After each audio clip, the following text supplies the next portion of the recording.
Thomas and the New Engine. The trains on the island of Sodor keep very busy. There are always lots of jobs to do. One morning, Sir Topham Hatt came to Tidmouth Sheds. "A new engine has arrived on the island," he announced. "His name is Neville. You must all make him feel welcome. A happy engine is a useful engine." Later, Thomas was stopped at a signal. The signalman called down to Thomas. "The bridge ahead is unsafe. Thomas, you ought to collect a piece of ironwork so the bridge can be repaired." "Yes, sir," huffed Thomas. At the yards, Harry and Bert were with Neville, the new engine. Neville was a steamy, but he had a square body like a diesel. Neville was backing up towards some trucks. "Nearly there," said Harry cheekily. "Nearly there," said Bert naughtily. Then there was trouble. "Watch where you're going, clumsy wheels," Harry and Bert laughed. Neville looked sad. "It's not our fault if you're a silly steamy," oiled Bert, and they laughed even harder. Thomas arrived at the yards. He could see Harry and Bert laughing with Neville. That must be the new engine, he thought. He must be friends with the Diesels.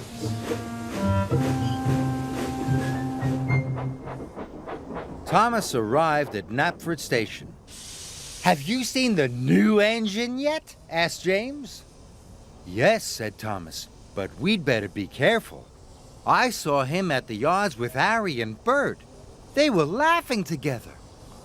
James was shocked. A steamy, friendly with Diesels? As Thomas left, Edward pulled in.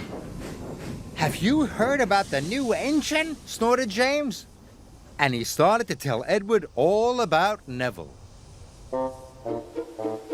Later, Edward was taking on water. He was talking to Percy. "That new Stevie Neville is best friends with the Diesels," Edward puffed. "He doesn't want to be with Stevies at all." "How do you know?" peeped Percy. "James told me and Thomas told him," whistled Edward. Later, Percy met Emily at a red signal. "Don't go near Neville, the new engine," he told her. "The Diesels have told him to biff into Steamies. Edward told me.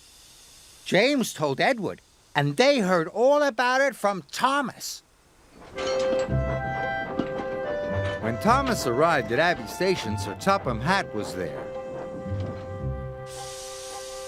"Thomas, you must warn all engines not to cross the bridge until it's repaired," he boomed. Thomas felt proud. It was a very useful job. Just then he heard a whistle. Someone was coming. Thomas had to warn them. It was Neville, pulling Annie and Clarabelle. Thomas was shocked. Annie and Clarabelle were his carriages. "Hello," puffed Neville cheerfully. "I'm not talking to you," Thomas huffed crossly. Neville didn't know what he had done. Then Emily pulled in next to Neville. "Hello," said Neville happily. Emily let out a whoosh of steam. "It's no use trying to make friends with me. I know you're going to biff into all the Steamies, just like Harry and Bert told you to." Thomas was surprised, but the station master blew his whistle, and Neville puffed sadly away. "Where did you hear that Neville is going to biff into all the Steamies?" Thomas asked Emily. "Don't you know?" Emily whistled. "Percy told me, Edward told Percy, James told Edward, and you told James," huffed Emily. "But I only said to James that I'd seen Neville with Harry and Bert."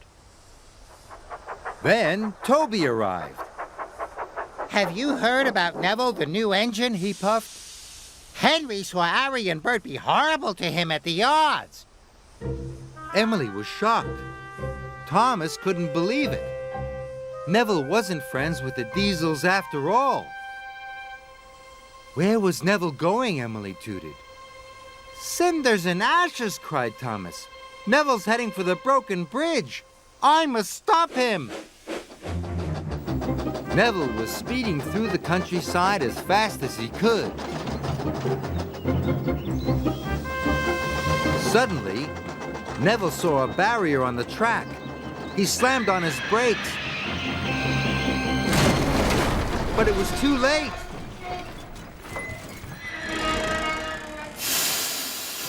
Neville was in terrible trouble.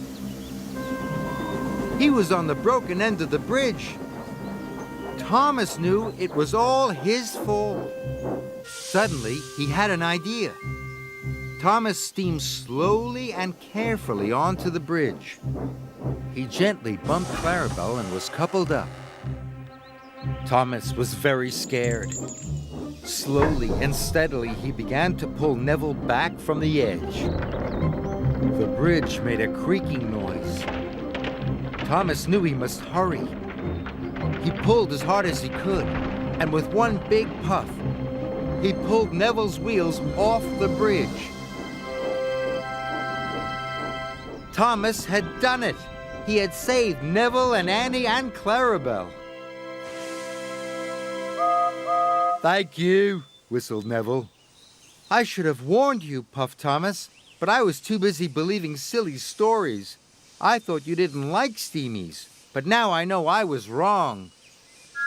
Thomas gave Neville a long, friendly toot-toot. Neville was very happy. At last, he knew he had a good friend in Thomas.